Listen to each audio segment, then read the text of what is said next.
Chair, it's 6:30 and you have a quorum. Okay, well, hello and welcome everybody to our January general meeting.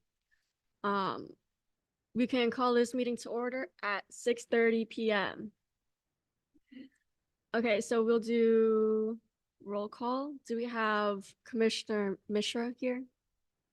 Here. Commissioner Pradeep Kumar, Present. District 3 present, Commissioner Tilung, Present. Commissioner Liu, Present. Commissioner Bansal, Present. Commissioner Megan Lung, Present. Commissioner Gonzalez Munoz, Present. Commissioner Singh, Present. Commissioner Mascarenas, Present. Commissioner Janapati is absent. He's running late. Okay. Then we can move on to the consent calendar. Do we have a motion to approve everything on the consent calendar except for the District 3 and District 7 Mental Health Resource Fair and the Gender Violence Ad Hoc Policy Memo, which will be moved to discussion? Commissioner Megan Lung. Commissioner Leung motions to move item District 3 and District 7 Mental Health Resource Fair Project Proposal and Gender Violence Ad Hoc Policy Memo to discussion and approve the rest of the consent calendar. Do we have a second? Commissioner Liu. Commissioner Liu seconds.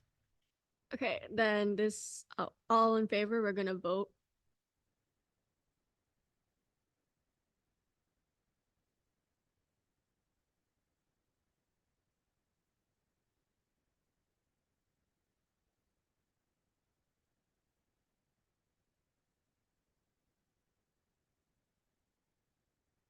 Okay, all in favor? Aye. All against? Any abstentions? Okay, this motion passes unanimously. Then we can move on to public record. And we don't have any. okay, and then open forum. Are there any members of the public who wish to speak on an item not on today's agenda? We don't have any. Okay, if not, then we can move on to item 5A, the Santa Clara County Youth Task Force.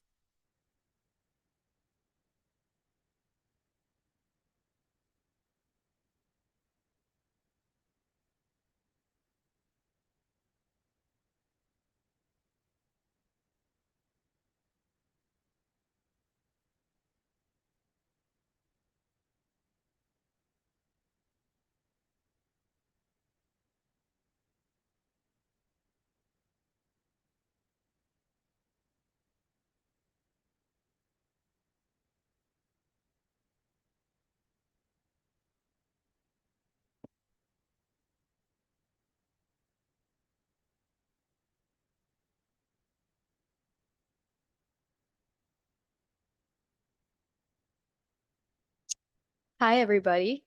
Thank you guys so much for having us today. We really enjoyed hearing from you at our last meeting, or a few meetings ago, actually. So we look forward to talking to you guys about us today. We are the co-chairs of the Santa Clara County Youth Task Force. My name is Anushka. I'm a junior at Saratoga High School. Yeah, and my name is Henry. I'm a senior at Lynbrook High School.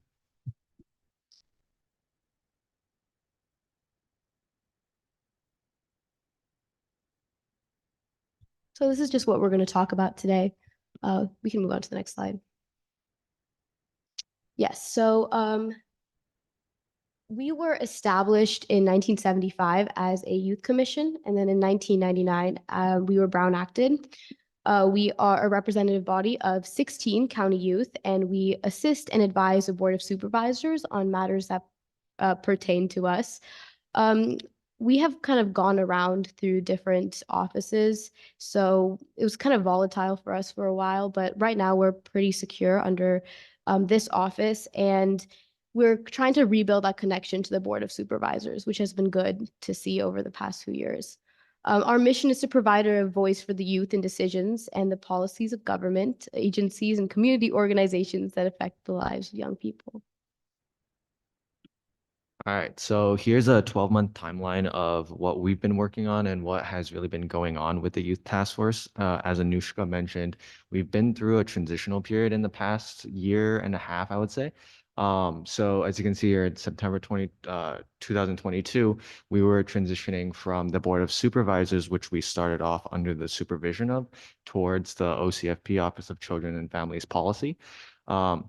And so from there, the timeline goes where we essentially go through that transition phase of working with the clerk of the board, fully going under the supervision under Office of Children and Families Policy in January of 2023. And from there, in February and March, we revised the YTF application because we wanted to make it more friendly to youth in terms of them being able to fill out the application on their specific interests and what they want to see addressed. And so moving on from there, we also hosted our first annual YTF retreat where commissioners gathered and discussed their specific interests and what they really wanted to cover in terms of our overall work plan and what we want to see done throughout the fiscal year. And then from there in June 2023, we informed the Behavioral Health Services department on school-based wellness centers and whether what they should be considering in terms of expanding using the grant that they received and funding. And then we also OCFP facilitated the first YTF retreat and then drafted our work plan in August of 2023. And we approved that work plan in September of 2023. And we are also looking to establish our first event, which we'll go into discussing later on in this presentation. Yeah, so kind of, jumping off of what he said regarding the wellness center expansion, we provided feedback to behavioral health services, and our feedback included portraying wellness centers as a place where students can relax. We specified the resources that needed to be available. We talked about how they should be advertised, what marketing strategy should be implemented, as well as emphasizing confidentiality, which is really important to us because there's that lack of trust between students and the therapists on campus. So that all went into consideration when we got the $10 million grant approved, and that was a huge part of that, which was really exciting for us. All right, so here's our YTF retreat. As you can see here, here are some members that were able to attend. And so here we really wanted this to be an opportunity for incoming commissioners and also commissioners who already had experience with the YTF to just learn a bit more about what the YTF does, who we're under, and how we're going to be able to establish our agenda. So we learned a bit about the Board of Supervisors and their specific priorities in regards to what they want to get done, as well as the Bill of Rights for Children and Young Adults, the Children's Agenda, and the Santa Clara County's Children's Data Book, and then how to establish a work plan for our fiscal year going forward. And so we engaged in activities including Dotmocracy, which is essentially voting on and communicating which things we want to really see get done. So each commissioner essentially wrote a few different ideas that they wanted to see throughout the year, and we voted on which ones we really would like to see come into fruition going forward. And that eventually culminated in our final YTF work plan for the 2023 and 2024 fiscal year. And I think we're going to go more in detail on that. Yeah, so we had a lot of commissioners who were really involved with mental health, and they wanted to prioritize that for our work plan. So we had objectives that consisted of raising student awareness on mental health, kind of dismantling that idea of mental health just being a buzzword and something that is used as a political weapon. We also focused on data analysis and presentation, which will be something we'll also talk about when we bring up our summit, because that's something we're going to use in our summit. And then educational awareness. So raising awareness on various topics, financial literacy, environmental literacy are very important to us. And speaking of that, I want to kind of talk about what our subcommittees are doing.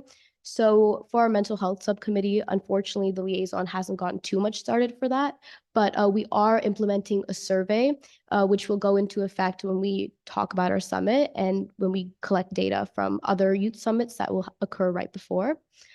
For our education subcommittee, We have been working on civic engagement presentations, as well as I've been establishing an advisory board under the Santa Clara Board of Education. We've been doing workshop collaborations with different youth groups, including hopefully the San Jose Youth Commission. We've been trying to table at different events, including an event that will occur soon, which is the 2-pack event. We've also been doing a bunch of workshops and presentations around different high school and middle schools. And our third subcommittee is the environmental subcommittee, which I liaison for. And so we're currently working with the library for bag programs. So this is something I started last year, where we're working with libraries to have reusable bag programs be established. Many libraries still use plastic bags for their book sales. And so something that we're working on is providing reusable bags for library participants who will be participating in this book sale. And last year at our first event, which was at Calabasas Library, we were able to get around $500 for the library, which was then put back into the system for the library to continue with their own environmental initiatives. And also we're currently looking at a coastal cleanup opportunity where we're going to help clean up a local creek under the YTF. And so that's something that we're looking forward to. We're also going to be collaborating with the education subcommittee for presentations on environmental awareness and literacy. And so that's something that we're currently working on as well, and looking forward to get that started. All right, so yeah, we're really excited to be planning out our Youth Leadership Summit. And so this is the very first Youth Leadership Summit that we'll be hosting in partnership with the Office of Children and Families Policy. And so the main purpose of this is to really just empower youth voice and bring up youth voice in general. We want to provide youth with opportunities for them to find opportunities to really express and work in the community and make known their interests and what they want to do. And so this will be done by really bringing together youth leadership groups and organizations.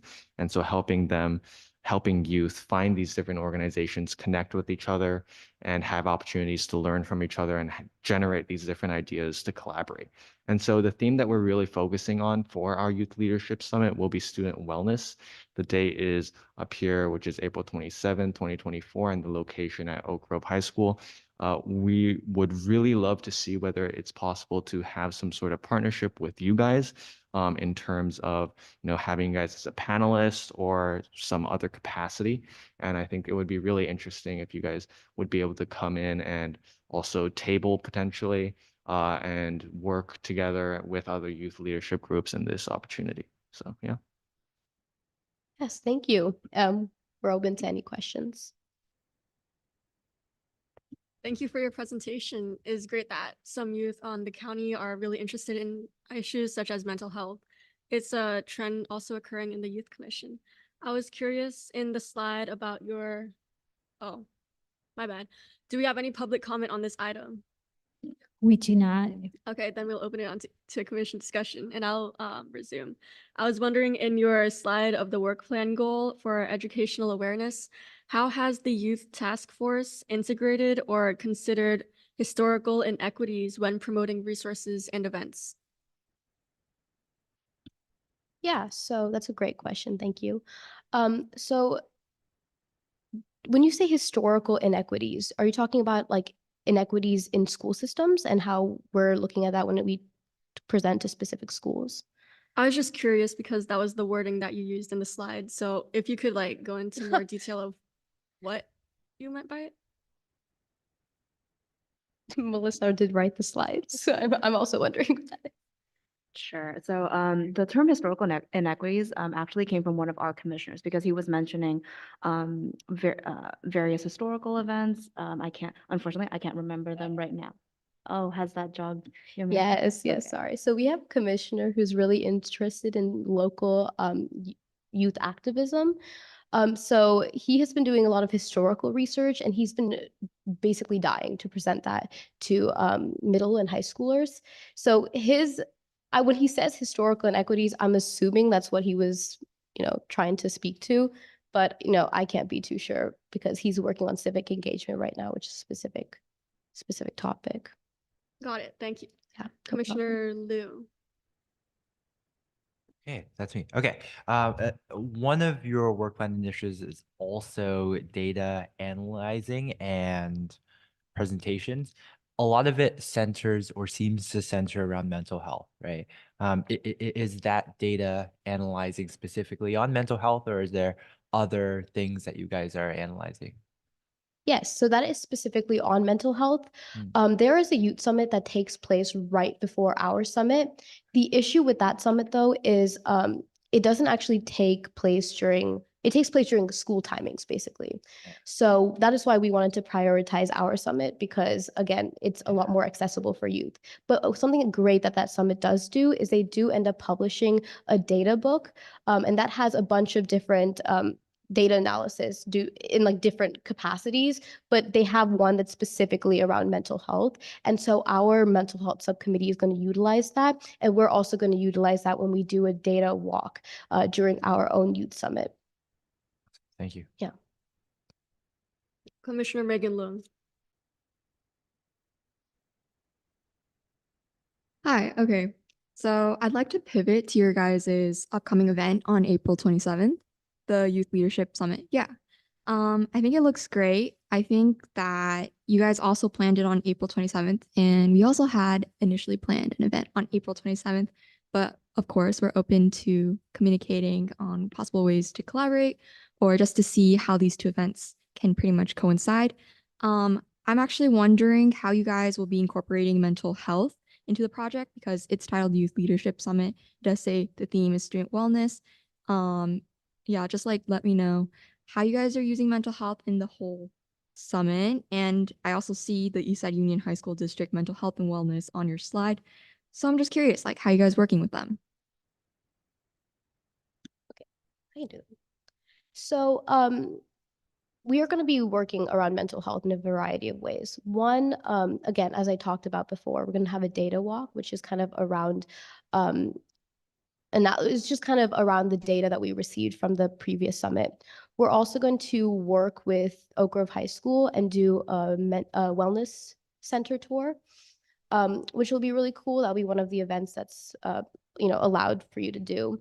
We're gonna have a panels. We're gonna have multiple panel speakers. We're looking to do 2 panels right now, actually. One of them is going to be centered around like youth commissions, because I think for us, a big priority is mental health is not just something that exists, but also something that we need to work up towards, work away from, in terms of being able to utilize our own, speech, our presence, to uplift other youth. And so that's something that we want to work with other youth commissions and youth groups to help with. And then we're going to have a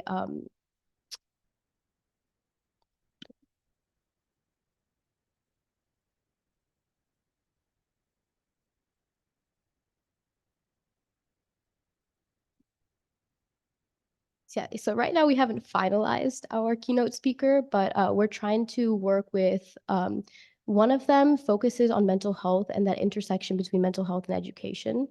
So that's the person that we want to get right now, but he is a professor. We're still hoping on that. And then we're also going to plan on doing other workshops around mental health. So there's like a variety of ways that we're trying to incorporate mental health in this summit, but those are just a few. Okay, thank you so much for your answer. I have follow-up questions. Yes. So it sounds like you guys are still in the planning stage with getting panelists. Yes, very much so. Yeah, that's absolutely understandable. And just to clarify, from my understanding, you guys are inviting other youth leadership groups, Mhm. and your target population will be youth involved in leadership roles or part of organizations. Mhm. Okay, awesome. I just wanted to clarify because if I can plug our little, we have a mental health fair planned between District 3 and District 7, which is my district. That'll be more geared towards youth in San Jose. It can be anyone, and it'll be for the sake of their mental health wellness and their access to resources. So I would say there's like a clear difference between the two events. If you guys have any ideas on how we can collaborate or kind of distinct make a distinction between the two events. I was wondering if you guys had any thoughts on that. Yeah, I mean, I think we'd have to talk more about what your event would also entail compared to our event. Our goal really is to reach out to youth across the county. Again, you said that yours is more specialized towards San Jose youth, but we would love to work together. Is that date finalized for you guys? Is that the issue right now? Pretty much the event is meant to be outside. We're going to have it at a park. We're going to utilize the open space to bring a sense of relaxation and true wellness. It's like the act of practicing wellness that we're really focusing on. And I think it's great that you guys are focusing on the act of like education. We're going to try and bring in more of the practice of wellness aside resourcing. We will have table lists rather than panelists. So I see a clear difference there. And the date is we're going to discuss it today, but we're looking to move it and we're going to discuss this later. So I don't want to talk too much about it right now, but yeah, you can. Yeah, that's completely understandable. We actually do plan on having table lists as well. But I think it would be great for us to collaborate on this because I think that's also something we'd love to do outreach for your event as well.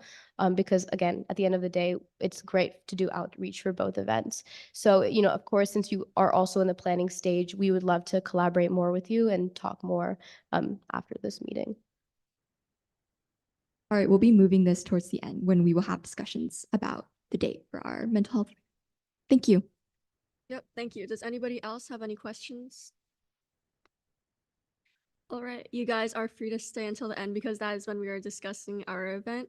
But thank you guys so much for your presentation and for your answers. Great, thank you guys so much. Thank you. We look forward to collaborating with you guys in the future. All right, next we have item 5B, the Mount Pleasant Neighborhood Association presentation.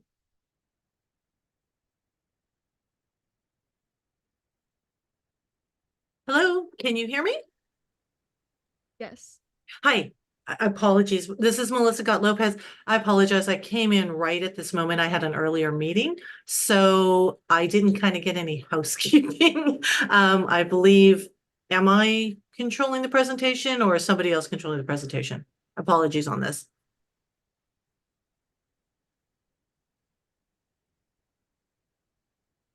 We'll control it.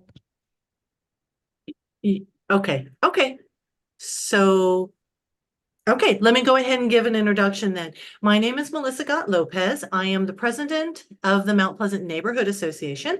I'm also joined this evening with our treasurer, Trudy Ellerbeck. We have been invited to join you by our District 5 Youth Commissioner, Andrew. So we'd like to say hello to him and to thank him for allowing us this opportunity to speak with you. Giving you a little bit of a history about, or giving you a little bit of knowledge about what neighborhood associations do in our city and what we, the Mount Pleasant Neighborhood Association, specifically do in our community. So if you want to go ahead and go to the next slide. What are neighborhood associations? So the most important aspect of a neighborhood association is, I believe, is we are residents who live in our neighborhoods who volunteer to help. And I think that's that is the most important aspect of neighborhood associations. They're basically people who live in their neighborhood and care about what's going on and try to connect and help as best they can. Some of the items that are that are part of what neighborhood associations do is they advocate for their residents and they connect them to local government or other city services or organizations. They try to improve neighborhood amenities, parks, benches, beautification efforts, things like that. They organize events, either as social events, as educational events, or maybe just community events as well. And most importantly, they try to build community through engagement and participation. So really, neighborhoods are all about, it's not really just a group of people who live next to each other. It's more than that. It's people who actually know their neighbors, care about their neighbors, and are invested in the success, the beautification, and the safety and the cleanliness of their neighborhood. So neighborhood associations are kind of an entity or an organization that kind of brings all of that together so that a single resident doesn't feel alone and is connected to the greater community. So if we can go ahead and go on. So the Mount Pleasant Neighborhood Association particularly, specifically is who we are. We have been active for over 30 years. And our goal is to keep our neighborhood safe, clean, beautiful, and a great place to live. We are located in District 5, which is East San Jose, and we're located up near the East Foothills. Our board members are, so there's a photograph of us right there. Our board members are Trudy Ellerbeck, as I said, who is our treasurer, Cindy Avalos, who is our vice president, and myself, Melissa Gott Lopez, who is the president. Again, just as a comment, neighborhood associations usually have a set of bylaws. They usually have elections to ensure fair representation from their leadership. And they try to have some sort of organizational structure in which to best work, to prioritize goals and to ensure that the needs of the neighborhood are actually being met. So we are the Mount Pleasant Neighborhood Association. So introducing ourselves to you, and what really are we doing specifically to adhere to the goals of the overall mission of neighborhood associations? So first thing is a safe neighborhood in Mount Pleasant. Most residents would agree that safety is probably one of their top priorities. So some of the things that we do in Mount Pleasant is we've created a neighborhood watch, which is a partnership with the local police department, where you actually connect neighbors to each other and as well to our police department so that we can watch out for each other against crime, loitering, suspicious behavior, things like that. So that is probably one of the most effective ways to create safety and a sense of cohesiveness in a neighborhood is through a neighborhood watch. Another item that we do to create safe neighborhoods is traffic and road improvements. And that is, again, trying to look out for our neighbors, hear feedback from our neighbors, to mitigate traffic, to ensure safety for our students, to create safe walking and biking spaces. And those, again, are done with the help of either our city council person or through the city's Department of Transportation. So let me step back here a little bit. Neighborhood associations cannot do anything actually on their own. We need the support of our city government or other organizations or our elected officials. So part of the value of having a neighborhood association is creating those relationships. Because as I said through the first bullet, we cannot do that without the police department. Traffic and road safety cannot be done without the assistance of the Department of Transportation, and so on and so on. So next item is, again, safety in our neighborhood is we're also working with the city's Office of Emergency Management on what is referred to as the CERT program, which is a community emergency response team, which is emergency preparedness through the city of San Jose. We're trying to get our residents disaster trained so that in times of emergency or disaster, our residents are prepared to be able to be potentially on their own for anywhere from 24 to 48 hours without actual public servants or any of our safety officers. And we can actually help our own families and help our neighbors. And lastly, to help create safety is we want to build relationships with our Foothill Division police officers. So again, we have monthly meetings and continual conversations with our police officers to ensure that we're actually connected with our police on current crime issues and potential issues as well. So next slide. So our next item is how do we keep Mount Pleasant clean and beautiful? This is also, again, top priority for most of our residents. This is a beautiful and clean neighborhood is, again, a happy neighborhood. So what we do is, again, we need the help of all of our residents, and we've organized litter pickups, Earth Day cleanups.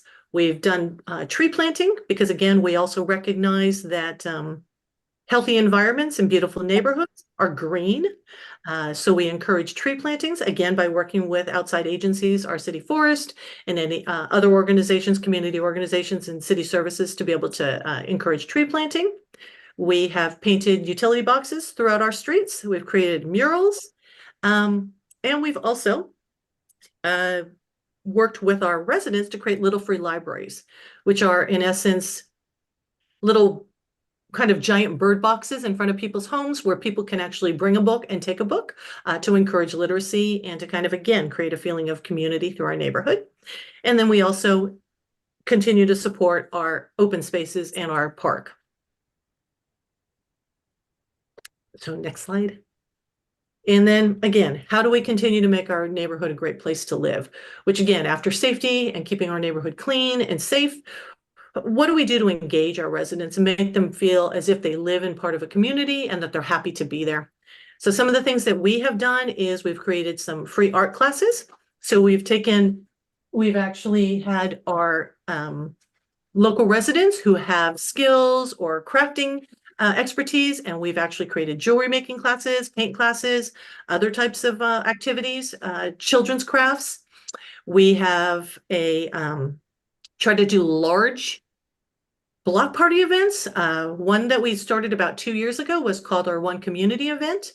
That event was held at one of our local schools where we had a day where we celebrated and showcased our diversity by having dancers from our schools and other organizations. We celebrated and talked about and celebrated different foods, different cultural aspects of our residents. And that was also, I'll just kind of give a shout out. Andrew helped us with that event and actually was the MC for the evening for that. We have every year, we have our National Night Out event, which is our large block party, which we do in partnership with our police officers. And again, it's an attempt, or it's an opportunity for us to actually build community by actually getting people out of their homes, meeting each other. We provide crafts, food, games, resources from outside community organizations, and it's really an opportunity for people to get to know each other and know our police officers. So that's really our showcase event every year. We've done that for the last, in its current iteration, maybe the last 6 years, and we're up to over 350 people, 350 residents now. So it's actually a very big event, and I think it's a great example of our community building. And then again, Mount Pleasant Neighborhood Association wants to be a good neighbor. So we support our schools and we support our students. So every year we try to work with our schools and students and see what they need to see how we can actually do that. I'm sorry, is that me or? Okay, I'm going to go on. And then lastly, we also try to hold socials so that, again, opportunities kind of for people to get out of their homes, walk to our local parks, walk to our local schools, walk to a neighborhood, another open space, and really bring people together to either celebrate a holiday, celebrate the good weather, celebrate a time, any special time of the year. But socials are a big aspect of, again, how we get people to feel connected to their neighborhoods, get out of their homes and meet the people who live around them. So that's all under how we try to create a great place to live in Mount Pleasant.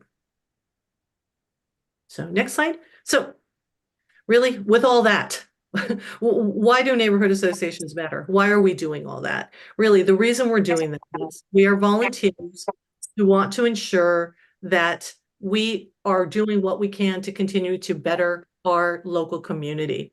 We want to connect with neighbors. We want to meet our neighbors. We want our neighbors to feel as if they are part of a bigger community. We want to talk about goals and priorities so that we can help us kind of, again, continue to become a better place to live. Because we feel that when people, it's known that when people feel more connected to others in their neighborhood, your home will be cleaner, crime will lessen, and a general sense of happiness is increased.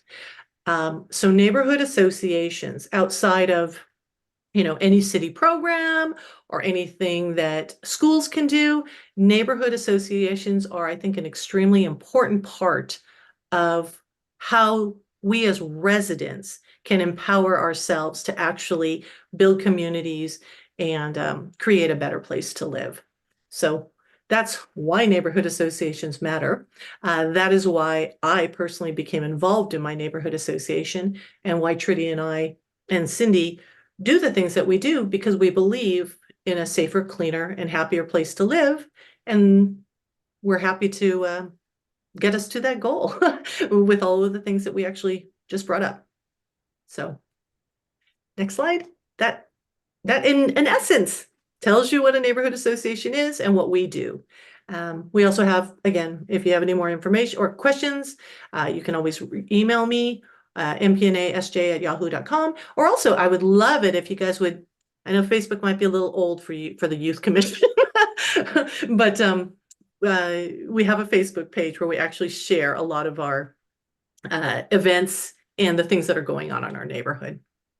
So are there any comments or questions that we can help you with? Thank you for your presentation. Do we have any public comment? We do not. Okay, then I wanted to say thank you for your great presentation. I learned a lot about what neighborhood associations do and some of the events that you guys host. I appreciate all of the effort that everybody in your association makes for its residents and neighbors. So I wanted to kickstart this conversation and wanted to ask, how does the association communicate with its residents? There's a Facebook, but I was wondering if there are any regular newsletters or meetings or other online platforms that you guys use for updates. Yes. So, and again, this is just MPNA, right? So there are multitudes of ways based on the sophistication or the capabilities of neighborhood associations.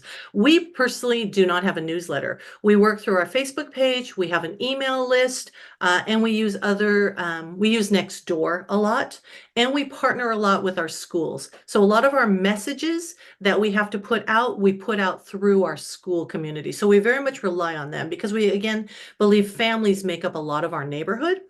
So we go through our schools. So Facebook, email, Nextdoor, and email. Those are our primary means of communication. And again, though, if we were to partner with another organization, such as the police department or our council person, we would also rely on their means of communication, their outreach as well. Great, thank you. Commissioner But Liu? I see also Trudy has her hand up. I don't know if Trudy wanted to add anything. I did. Thank you, Melissa. I did want to mention a couple of things. Melissa gave an excellent summary of the work that we do in our neighborhood. You might be wondering how we function, as she mentioned in an earlier slide. It should be noted that we function entirely off of grants with a very few donations that we receive each year. So with grants, there's accountability. So not only do we need to account for the number of attendees, so we're letting the grantor know how many people we're reaching. We've got to collect all of our receipts, so we've got to present them with a budget at the end of the year. And then obviously we're also documenting with photos and with our social media as well. So that's a very, very important component and is our livelihood, if you will. So that's something that's very important for you to keep in mind as you go on to work with your existing neighborhood association or work to found a new one in one of your neighborhoods. Thank you. Got it, thank you. Commissioner Liu? Yeah, so first of all, thank you, Melissa, for showing up. And I know that logistics are hard and everyone's really busy, but thank you. And I really want to speak to the importance of neighborhood associations because they're present in every district, in every community in San Jose, right? A lot of the things that you guys saw here, they connected with schools. They worked with trash cleanups. A lot of the things that they do, you guys also do, right? I know that Aldo also works with his neighborhood association to address trash cleanups and host trash cleanup events. So they're a great resource. They connect, again, to schools, outreach for their communities, and they offer opportunities potentially for young people for example, like to speak at, some of these events. And perhaps Melissa was way too kind to give me that MC mic at that one event. But there are opportunities to really work in partnership with our adult counterparts to learn from them and see what's going on in their neighborhoods, and also have that opportunity to build that youth community as well, right? So thank you. So Andrew, I love that you said that. And again, you were wonderful that day as well in helping us with our event. But it is really important that just as neighborhoods are right. The city cannot do everything for us, right? Neighbors have to actually help each other, and we have to actually connect with each other and also to advocate for with the city to get what we need. Part of that is also bringing in new people. And so really, I'm really happy that we're able to actually present to your group, because you people, you young people are our future, right? You are who we look to build up leadership skills, who we look to get engaged. You will basically, you will be, you are our future. So I think it's really important that each of you get involved with the neighborhood association, because as you said, those are a very simple way to get kind of connected to your community, get connected to different city services or departments, find some sort of niche as to what really kind of drives you, and help kind of push that forward in your own neighborhood. Another thing that actually Trudy and I have been doing with our neighborhood association is we are connecting with other neighborhood associations. So that's again another really important aspect, especially over here in District 5. We are connecting with other neighborhoods because we then find that our priorities and our goals are similar. And then we actually have kind of a larger coalition to be able to push through larger projects that we need, possibly, right? Expressways, freeways, developments of new businesses. So larger things can actually be accomplished by connecting with other neighborhood associations that are contiguous or part of kind of your overall district or community. So I do think that needs to be said as well. So, yeah. Thank you. Commissioner Mascarenas. Hi, I just wanted to thank you for your lovely presentation and ask a question about the structure of the neighborhood association. So I noticed that neighborhood associations are obviously to represent the residents and neighborhoods themselves, but I noticed that you guys have 3 board members. So I wondered how, if there are any members, or what the sort of resident mechanism through advocating for themselves through the neighborhood association looks like. Well, maybe Trudy can help me with this, but so I want to be delicate in this. As you all know, you're all extraordinary individuals who have taken the opportunity to volunteer and help others. That's really what it takes in a neighborhood association, is for people to step up in that. We have active members that have different aspects of or priorities that they like to do in our neighborhood. We don't have a large contingent. We have a large, I guess, a male group and people that show up at our events, but we don't really have a large decision-making group. The board is primarily it on it. So maybe, I don't know, Trudy, if you want to kind of expand on that a little bit. Yeah, I mean, we are really excited to be here. I do want to reiterate what Melissa said earlier, and that you're our future, and we do look to the next generation to come in behind us. I am now the senior member of the board, whereas 30 years ago when I first got involved, obviously, you know, I was a newcomer. So it's very important that we drive a legacy. We have neighbors that have a specialty that they like to concentrate on. They don't necessarily come to our meetings, but they take the initiative to focus on something, let's say like litter cleanup, cleaning up the neighborhood. We have another neighbor who is into art. So they contribute their talents relative to art. But it is very, very challenging when our neighbors who are working very hard, holding multiple jobs, they're involved in their schools, to get full-time volunteers. And we have to remind ourselves that this is a volunteer position. So we do drive the agendas for each year. At this point in time, we would love to have more full-time members, and we will definitely take advantage of that when that opportunity presents us. So we are very grateful for one another, Melissa, Cindy, and I. And we hope that we provide a good value to our community. We think we do, based on the participation that we get to our 2 signature events each year, about 300 people each. But recruiting and engaging full-time participation is a challenge, and that's fairly true for a lot of neighborhood associations. Thank you. Thank you. Do we have any other questions? Okay, then we can move on to the third item. Thank you for your presentation again. Thank you for having us. For having us. Okay, so we will have our informational on the Yak Attack Conference on March 9th by Megan.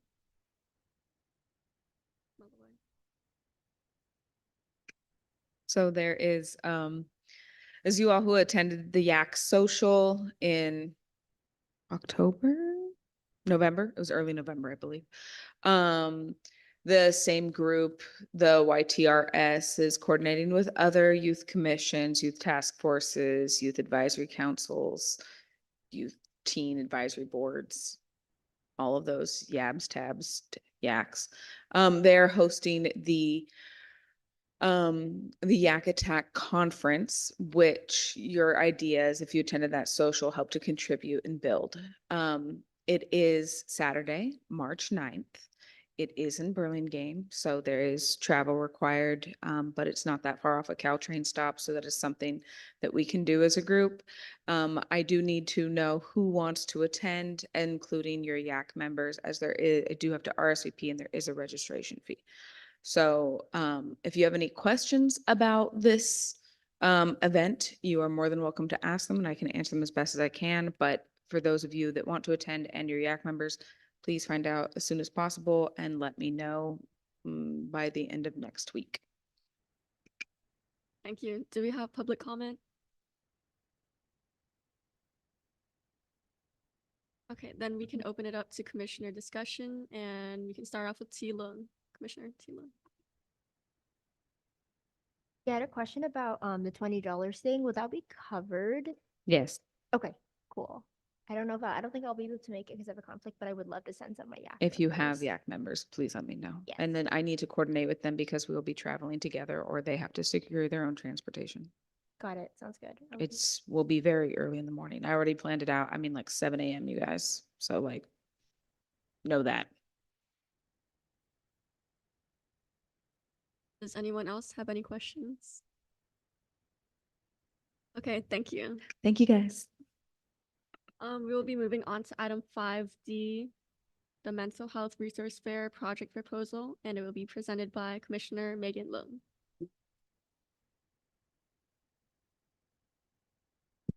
Okay, thank you, Commissioner Huang. So pretty much the idea for the Mental Health Resource Fair is that it will be a collaborative project between District 3 and District 7. And our Yak members, of course. It will be open to the public, free of charge, for youth and students to engage with different mental health organizations and resources, while also spending a day in the park to de-stress and relax through fun activities. Let's look at the specifics. Okay, so we're looking at Kelly Park, which is around the History Park area. It's a wide space and we're gonna use the family circle.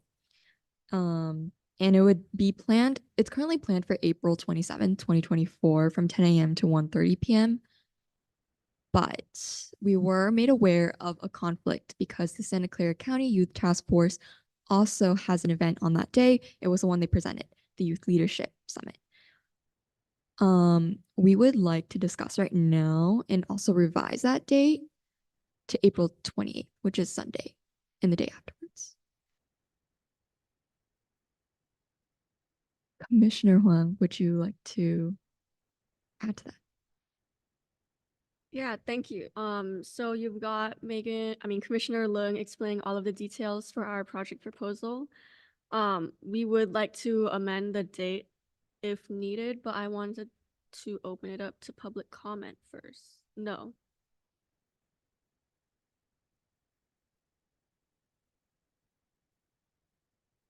I'm going to invite Miss Melissa Liu down for discussion.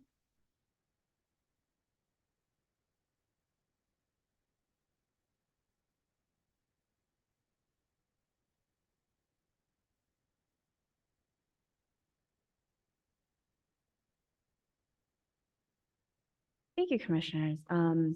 So there is a lot of overlap between these two events. So I can provide a little bit more context as what our event is going to be doing. So yes, we do call it the Youth Leadership Summit. However, The theme is around student wellness and, you know, mental health well-being. Reason being is that mental health is one of the county overalls priorities. And also, as our co-chairs had mentioned, the county has been investing in school wellness centers. So we really want to lift up like youth voice. We want to make this a space where youth leaders like youth leadership groups, you know, commissions such as yourselves and other city commissions, you know, can come find out about different opportunities for engagement, but also there will be wellness activities at our summit as well. We're planning all of these things to make it a relaxing environment for, you know, all of the attendees, but also to provide them an opportunity to learn about, you know, just ways to engage in civic engagement in various kind of topics. We've also been looking at various community-based organizations to see who we'd like to invite to come be like resource tables to provide that information to attendees, as well as looking into creating, I know Anishka mentioned a youth panel, but it's likely going to be one, but we're looking to see, you know, what topics our commissioners are interested in kind of discussing. So that's why we were hoping to be able to, you know, collaborate with the San Jose Youth Commission, because we'd love for you to, you know, moderate this, you know, alongside our youth commission, or even, you know, participate as a panelist. And also, you know, we'd love to be able to support each other respectively, you know, because if we have an event on the same day, you know, we'd be missing out on attending each other's events. So that would be a really, that would be a missed opportunity if, you know, the date kind of stays the same.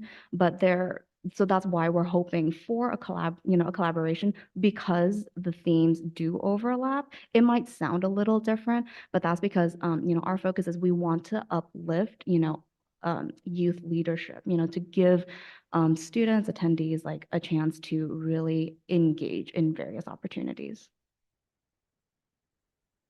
Great, thank you. I wanted to ask where you guys currently are in the planning process. Chair, can we take public comment first before we ask questions? All right. Do we have any public comment? Lillian, did you want to make a comment? Oh, thank you. No, my comment was, why can't you have both on the same day? It would not make sense if you had it on a Sunday and then everybody came on the day before or the week before. It just makes more sense to combine the two. It would be behoove both commissions in actuality. Thank you.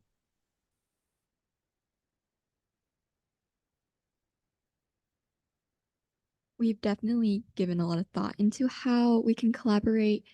I wanted to ask you how you envisioned. Sorry. 1 second.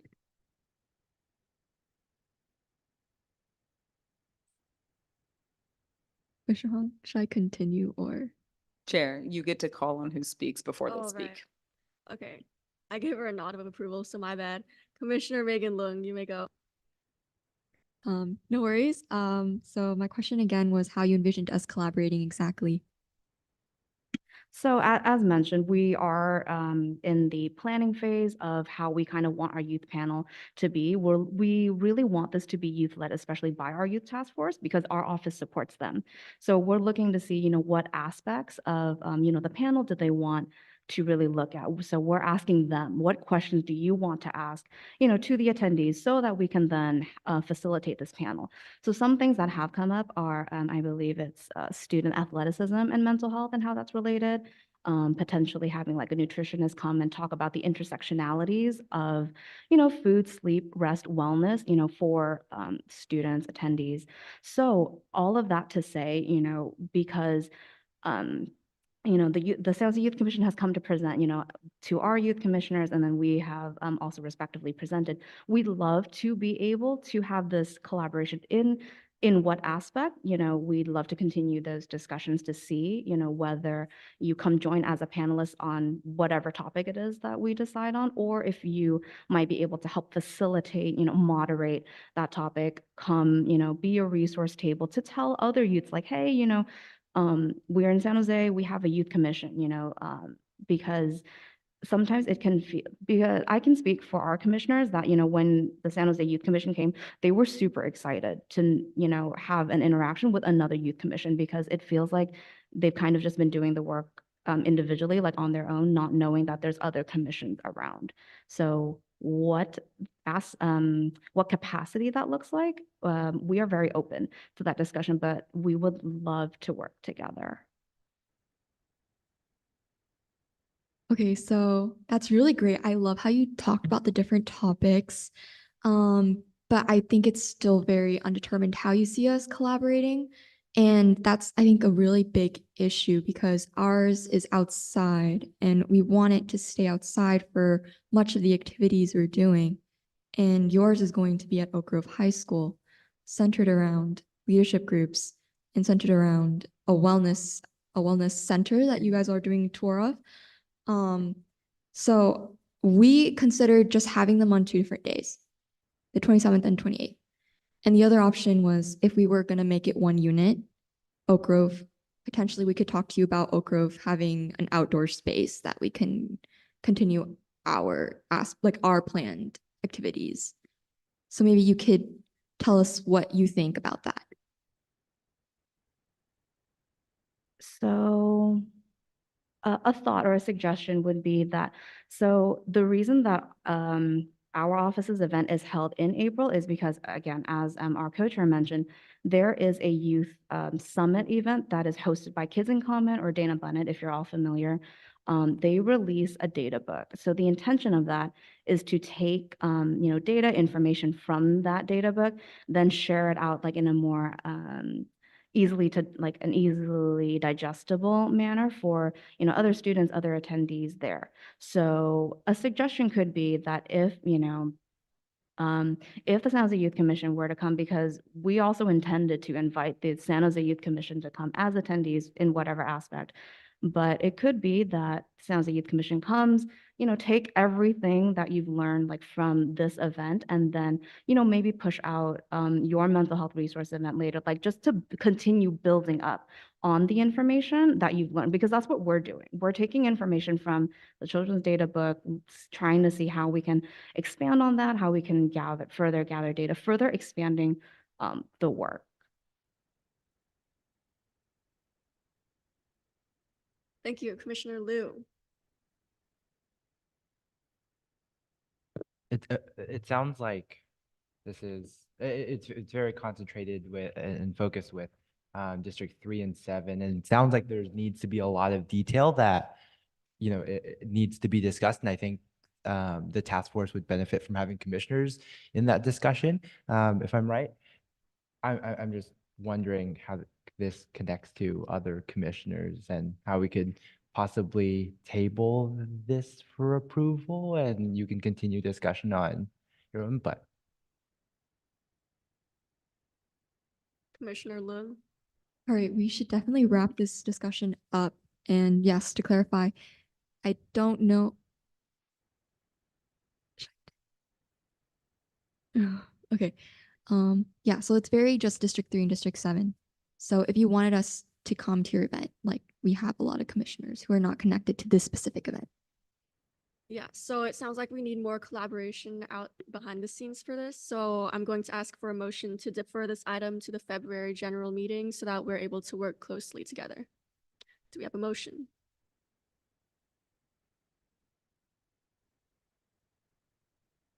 Commissioner Bansal. I, Commissioner Bansal, move to motion this. Do we have any seconds? Commissioner Taylor seconds that motion. Got it. And then we'll go on for voting.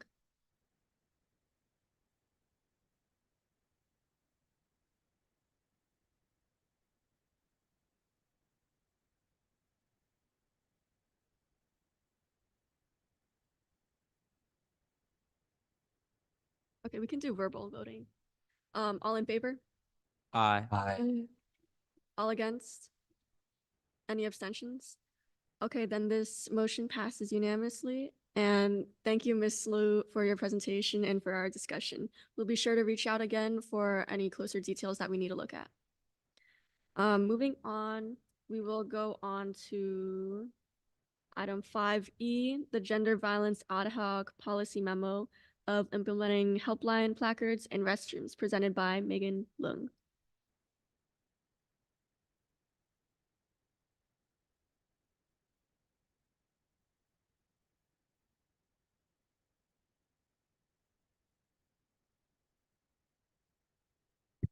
Okay, so this was one of the policies that was on the consent calendar to be approved. But I think it's just important for all of us to have a space to discuss it first. Let me introduce it. So in our sexual violence ad hoc committee, consisting of Commissioner Bansal, Commissioner Pradip Kumar, Mishra, and Commissioner Wang and myself, we have made a policy that recommends the city of San Jose mandate the display of clearly visible placards in public bathrooms, offering immediate help for issues like human trafficking, domestic violence, and sexual assault. These multilingual and inclusive placards feature contact information for relevant resources and ensure accessibility for everyone, including those with visual or hearing impairments. The Youth Commission, our ad hoc committee strongly advocates for helpline placards in all public restrooms to enhance public safety, and we are drawing inspiration from the successful implementations in the San Francisco International Airport and other cities. Overall, we believe that the success of this policy in other cities such as Twin Cities and San Antonio, coupled with the growing trend of human trafficking being an issue, shows that the San Jose city should see this as an urgent issue, and as a commission, we should also pass this policy.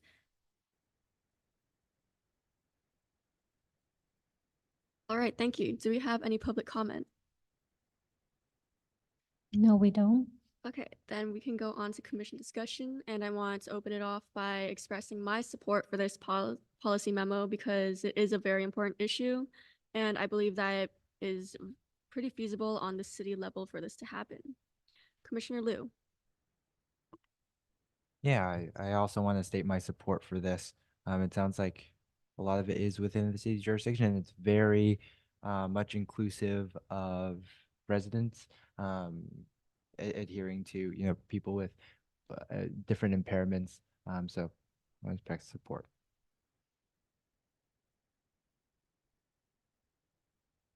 Commissioner Bansal.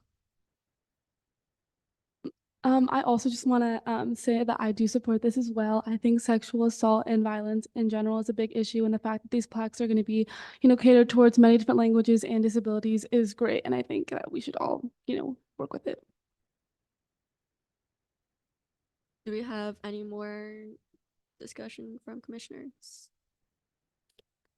Okay, if not, then we can move to a motion. Do we have any motions to approve this policy memorandum? Commissioner Liu moves to approve. Any seconds? Commissioner Pradip Kumar moves. Seconds this motion. All right, we'll do a verbal vote. All in favor? Aye. All against? Any abstentions? Okay, this policy passes unanimously, and I believe that is it for all our action items. So we can move on to item 6, reports and information.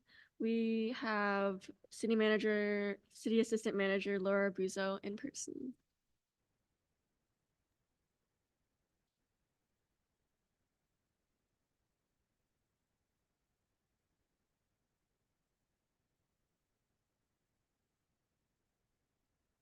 I think you're on mute.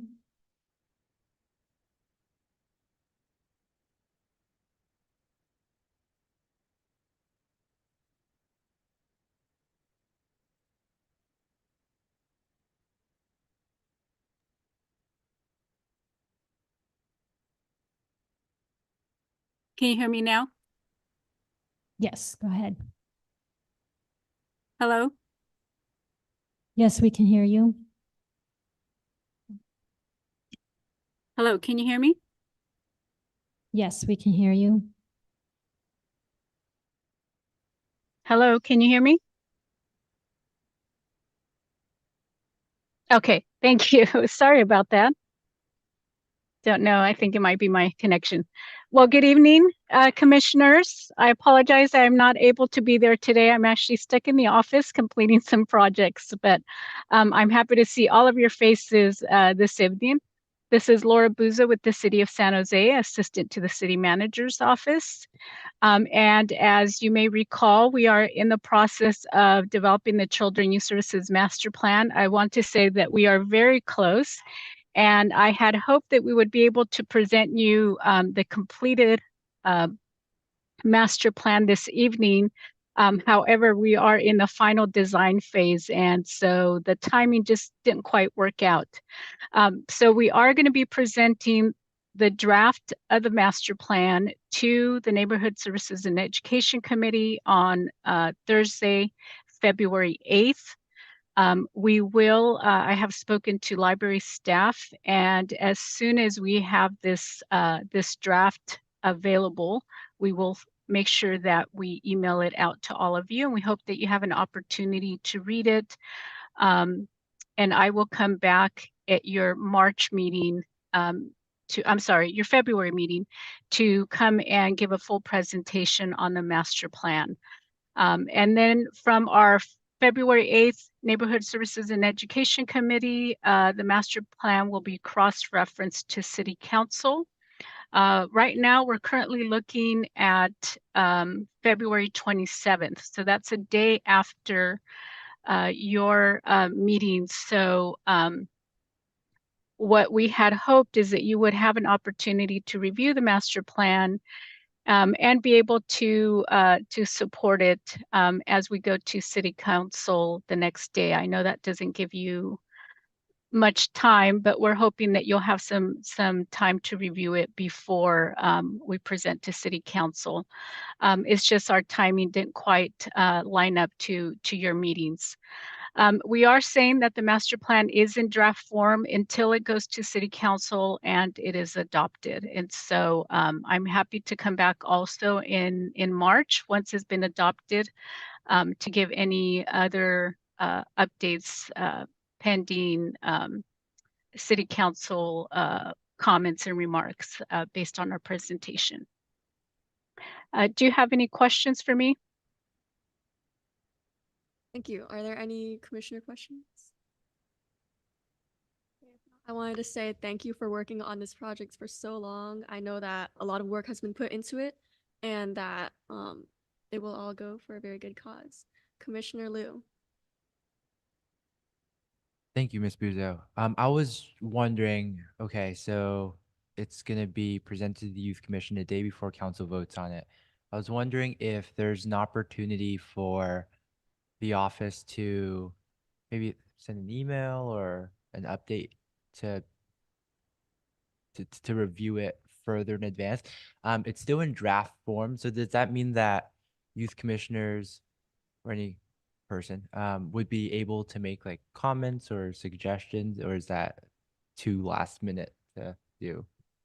You would be able to, if there's anything that's glaring in the master plan, the same could be said for City Council. If there's anything that's glaring that you have any major concerns with, that would definitely be something that we would want to discuss. Our hope is that by the time it goes to City Council, it is pretty much in its final form. And the reason, again, that we say that it's draft is because technically it's not final until City Council has approved it. So there is an opportunity, but like I said, our hope is that by the time you get your copy, when we post it with the Neighborhood Services and Education Committee, it's pretty much in final form. But again, we also do want to be responsive to any major concerns that you find with the document. All right. Thank you, Ms. Buzo. Thank you. Do we have any other questions? Okay, then that is it for us. Thank you again for updating us on the Youth Services Master Plan, and we'll be sure to take a look at it when you present it to us. Thank you so much. Next up, we Good have night. Alistair from the Council Liaison's Office.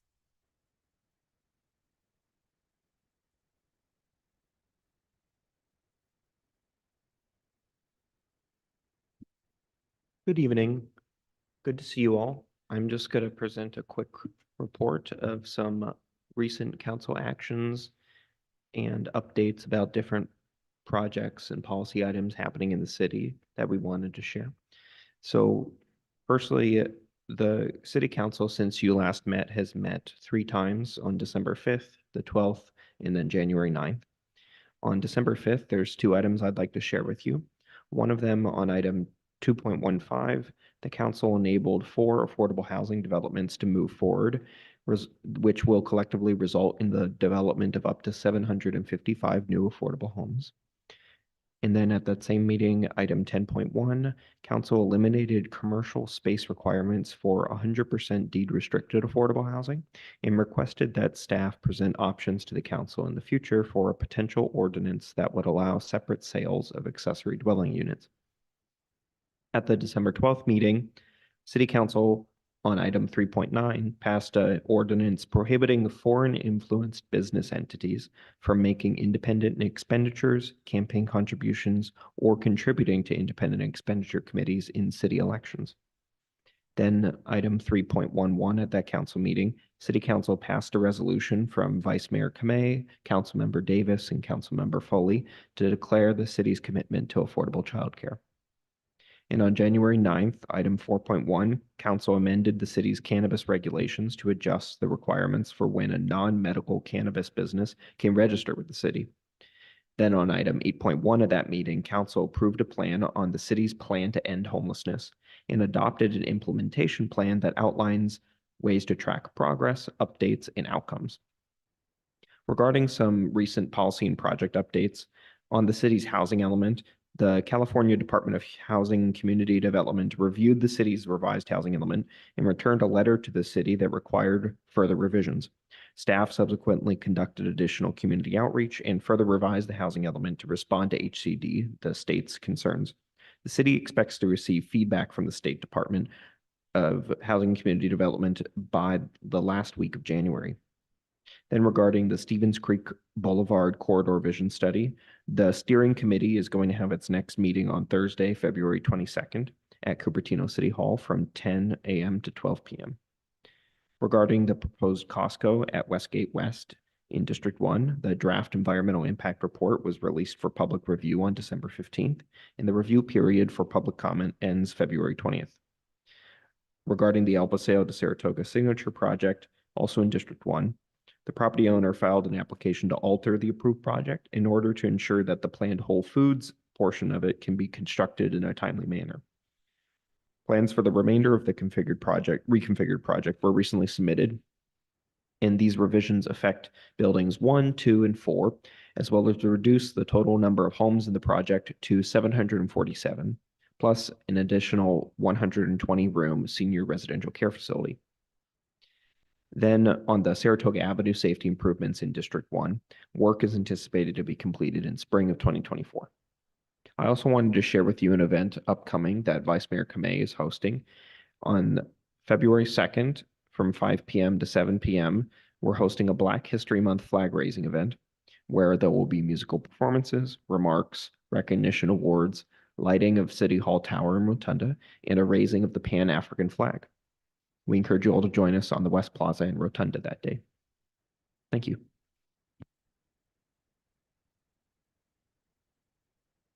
Thank you for your update. Does anybody have any questions? Okay, if not, then that is it. Thank you for your presentation and your updates. Next, we have the PRNS report.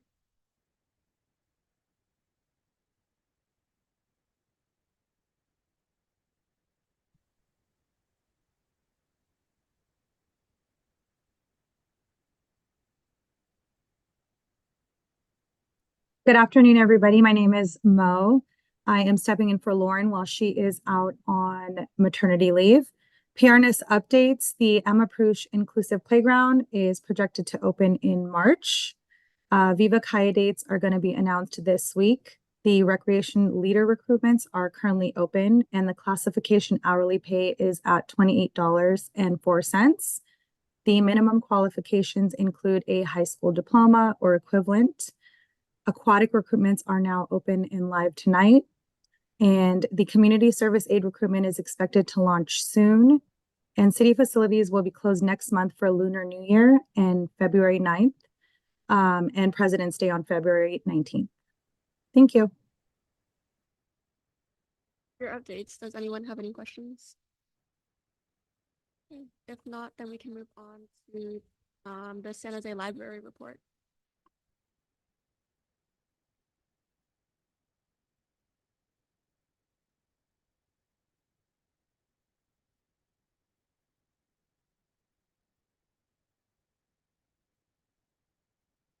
Thank you. Hello, everyone. My name is Vidya Kilambi, Division Manager with the San Jose Public Library. I'm happy to present the library's report.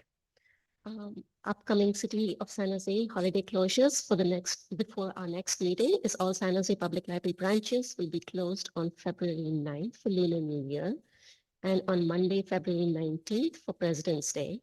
The King Library will remain open during these two holidays, and SJPL's e-library is always open at sjpl.org. In celebration of the Year of the Dragon, the library will be hosting a series of free events that include story times, crafts, festivals, lion dance performances, and so much more. For more information, please visit sjpl.org.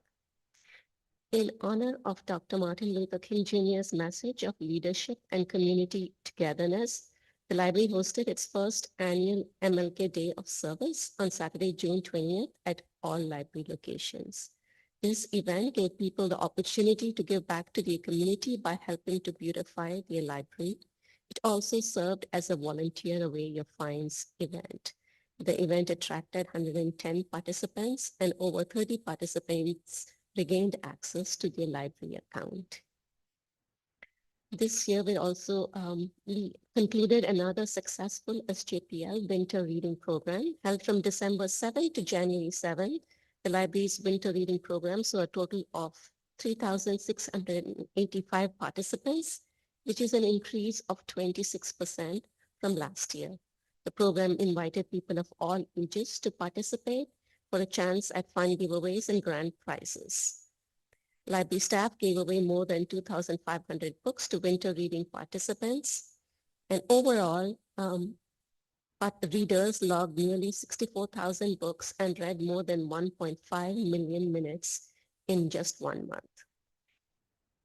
Silicon Valley Reads library is thrilled to once again participate in Silicon Valley Reads, a community engagement program which selects an annual theme with accompanying books and events. This year's theme is A Greener Tomorrow Starts Today, and the selected books and events will explore environmental issues related to sustainability, which will inspire and empower individuals to take action in their own communities. The library will host numerous events, and there's a kickoff event scheduled for Wednesday, January 31st at De Anza College from 7 to 8:30 p.m. Silicon Valley Reads is a partnership with the library, the Santa Clara County Library District, and Santa Clara County Office of Education. For more information and to register, please visit sjpl.org/svreads. This concludes my report. Do you have any questions? Thank you for your updates. Does anybody have questions? If not, then we can move on. Thank you. Thank you. Next up is the chair report. For our updates, our budget summit took place yesterday in MLK Library, and we had very great turnout and also very great food. In the end, we identified homelessness and poverty as youth's top priority, sexual assault and harassment as the second, and mental health and transportation tied for third. As a reminder, everyone is required to be involved in at least one district event, which includes our Study Smart events, one of which happened a little while ago and one that is planned for the very near future. I encourage you all to attend these events and publicize them since they are planned in collaboration with another organization, and we are using part of our budget to bring these organizations and opportunities to youth. That concludes my updates, and we'll start the commissioners' reports per city districts, excuse me. District 1, Commissioner Mishra. Hey all, this is Commissioner Mishra. My first update is regarding my Youth Advisory Council. On December 15th, we invited the San Jose Vice Mayor and District 1 Council Member Rosemary Kamei to attend. We got to meet her, ask her a ton of questions regarding our work plan and policy proposals, as well as their viability, which was really exciting and motivating for a lot of her members. We learned a lot from her, and we're definitely including a lot of her feedback when planning for our events and policies. As for the work plan, we're organizing a super exciting career explorations event on March 23rd, tentatively at Calabasas Park, to showcase various student-led organizations, school clubs, and more. Our primary goal is to raise awareness about their causes and their mission to resolve issues in our district's community, while also providing high school and middle school students more information on opportunities regarding their future career choices. So our team has sent out invitations to various nonprofits and organizations, and we're currently working on a lot of marketing and outreach. And a huge shout out to my Youth Advisory Council for putting in a lot of extra time and dedication to actively work on these proposals, and they've really been very instrumental in this process. In addition to that, we are planning a college admissions workshop, and our primary goal is to invite college students and established adults to provide essay and application assistance and share valuable advice for high school students. We may be collaborating with District 10 on this event as well, but we are still in the planning process for that. And to add on, we're working on a couple policies surrounding period poverty and unsafe conditions in transportation. And that is all for me. Thank you. District 2 Commissioner Pradeep Kumar. Hi, everyone. This is Commissioner Pradeep Kumar. So I have three main updates. The first one is regarding, as you all may know, we hosted our Family Giving Tree event for District 2 at Santa Teresa Public Library on December 3rd. And it was a success, I would say, and definitely a learning experience as it was our first event. And we managed to raise over $200 and received many physical donations as well. And for my second update, my YAC met once after the event and discussed a little bit on project ideas, and most of them were really passionate about ideas centered around educational equity. And third, we have a Study Smart workshop on finance goals in collaboration with District 10, which will take place at Santa Teresa Library this Saturday from 11 a.m. to 1 p.m. And yeah, that's all for my updates. District 3 for our update. At our last YAC meeting, we finalized details for our policy-thon and began sectioning off the policy. Then we went over details for the budget summit and our Study Smart event in April. We also did a little bit of work on another current policy, which we are hoping to get on the February general meeting agenda. Finally, we had our policy-thon just this Saturday in MLK Library and completed another policy that we are hoping to get onto our next month's agenda. Commissioner Thielung. Yes, so my YAC has been hard at work planning our massive conference in June, which will include speakers, a panel, workshops, and resource booths titled AIM, Aspire, Inspire, and Motivate. We also our poverty and homelessness team is working to partner with the Student Housing Alliance at SJSU on their advocacy and are potentially writing a policy to include menstrual products in more public spaces, including libraries and parks in San Jose.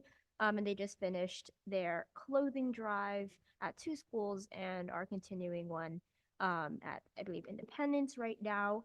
My environmental team is planning a litter pickup this Saturday, if anybody wants to come and join, help us clean up Flickinger Park, and also a composting environmental awareness conference in March.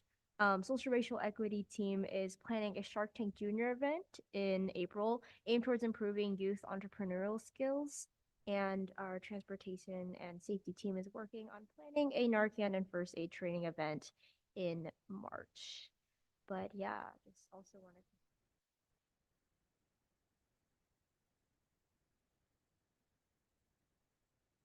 Commissioner Liu. All right, District 5 is planning their public policy conference that will be on April 6th from 9 to 5 p.m. I encourage my fellow commissioners to share this opportunity with their YAC members. last year was really focused on District 5. This year, I want to open it to other districts so that they have the opportunity to engage in, some of the planning and maybe even staffing of the policy conference. So if there are any commissioners who are interested in possibly staffing the conference, training and everything will be provided. But everyone is encouraged to. We're also planning our District 5 listening tour to solicit feedback from young people in District 5 in February. We're still finalizing logistics for that. Next, we hosted our YAC meeting Sunday, January 14th, and our next YAC meeting will be Saturday, February 17th at Alum Rock Library from 12:30 to 2:30 p.m. And I'll also work with a commissioner to develop a civic engagement work plan initiative for our work plan. That's it. Commissioner Bansal. Okay, so we recently attended the budget summit, which was a success. There was definitely a lot of interested youth, which hopefully means new YAC members for District 6. We also had our Study Smart with District 1, Commissioner Mishra, which was definitely a success considering we're the first one. As for the communications aspect of the commission, we filmed some content today for more reels and stuff on our Instagram and TikTok, hopefully. And this is just a reminder for all the commissioners to text me if you have any events that you want me to promote on our Insta. I know that I did one recently for Deetra's Policython, and just especially with the more Study Smarts coming up, just give me a text and I can totally promote that, and then we hopefully can have more youth. But overall, yes, this month was a success. Commissioner Megan Leung. Hi everyone, this is Commissioner Leung. So my YAC had a great time at the budget summit. 8 amazing members showed up. The District 7 YAC has also been working on the mental health fair planning with District 3. And we also have been working closely with the Bill Wilson Youth Center as consultants to their Direct Cash program, a multi-stage program to provide transitional age youth and homeless San Jose youth with financial literacy, case management, mentorship, and 1K per month for 18 months. So they don't have to worry about rent while pursuing career or school. And I'm grateful and proud to have had Commissioner Mascarenas and T. Leung show up to that initiative's first planning day. I will also be meeting with Councilmember Duan early February to discuss the policy that the Sexual Violence Ad Hoc Committee collaboratively worked on and we as a commission have approved today. Also, I love showing up to District 3, their policython, and offering my support. I will do my best to show up to all my fellow commissioners' exciting upcoming events as well. So keep doing the great work, everyone. And that's it. Thank you. Commissioner Gonzalez Munoz. My commissioner report as of right now is joining us Study Smart on May 18th from 11 to 1 with District YAC and talk about ideas and events that we will try to collab on, see what we could do. It was my first budget summit yesterday with my YAC, and they gave me some comments saying they really liked it and they really liked the project that Deetra and who else was and Megan and Megan did on homelessness. So that's something they're interested in. And I'm gonna be hosting a YAC litter pickup at Orpha on the second Saturday of February, and that's everything for me. Commissioner Singh. Yeah, so this month, I just wanted to update on the YAC involvement in our school. We rebranded our school club to Youth in Government.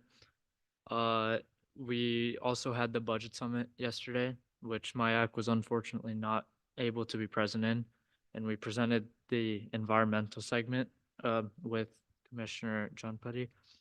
I received 2 policy drafts from the YAC this month that we will vote in internally, and we will begin finalizing it to present in front of the commission.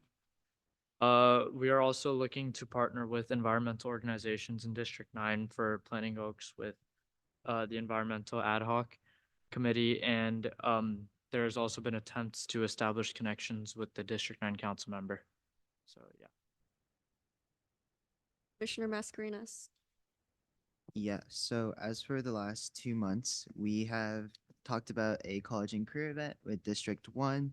We built our website and now we're trying to build out our Instagram. We also co-hosted a city council debate candidate forum with a local neighborhood association. So we co-hosted that.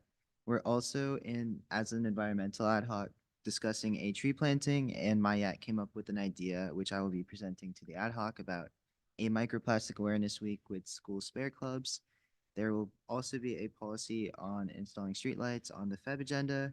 I have a Study Smart event this weekend. We're trying to adopt a park, and we also invited the council member to one of our previous meetings to talk about his goals and priorities and sort of what he's done in the last year as council member and what he will be doing in the next year of his term. Commissioner Janapati. Thank you. So my updates are mostly from last month. So we met with two PRNS members on December 18th, and we discussed the details of our oak restoration project, which included the budget, the scale, and the time frame. And since our meeting with PRNS, we have finalized the date of the project, March 16th, and we will be meeting with irrigation companies shortly. And the project for now will be taking place in the Frank M. Santana Park. So hopefully all of you can be there on that day. And I also met with the environmental ad hoc on December 22nd, and we are discussing launching an awareness campaign, I think, which was mentioned earlier. And we'll meet again, hopefully in the coming days before January ends, to finalize our ideas for this effort. And finally, I had the privilege along with Commissioner Singh to discuss environmental ideas and solutions with different YAC members at yesterday's budget summit. And I think we got some great ideas for what we can push as a commission. So thank you very much. Yeah. All right, that sums up item 6. We can move on to item 7, items for future commission meeting agendas. If any of you have any items that you wish to be on February's general meeting agenda, please speak now.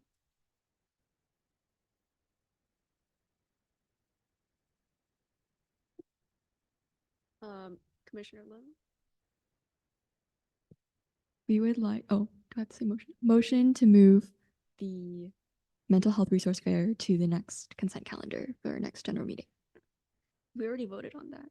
Oh, my bad. Ignore that then. Anybody else?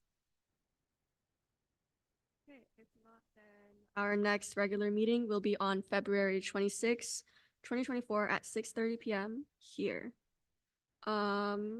This meeting is adjourned at 8:01. Oh, do we have a motion to adjourn? Commissioner Mishra motions to adjourn. Do we have a second? Commissioner Gonzalez, we need seconds that motion. All in favor? Aye. Any against? Any abstentions? Okay, this motion passes and the meeting is adjourned at 8:01 p.m.